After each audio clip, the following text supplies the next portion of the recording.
I'm still fucking Christian. Though I'm marrying no Christian.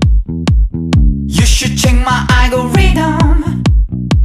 It's not much different from the old me. I'm still fucking Christian.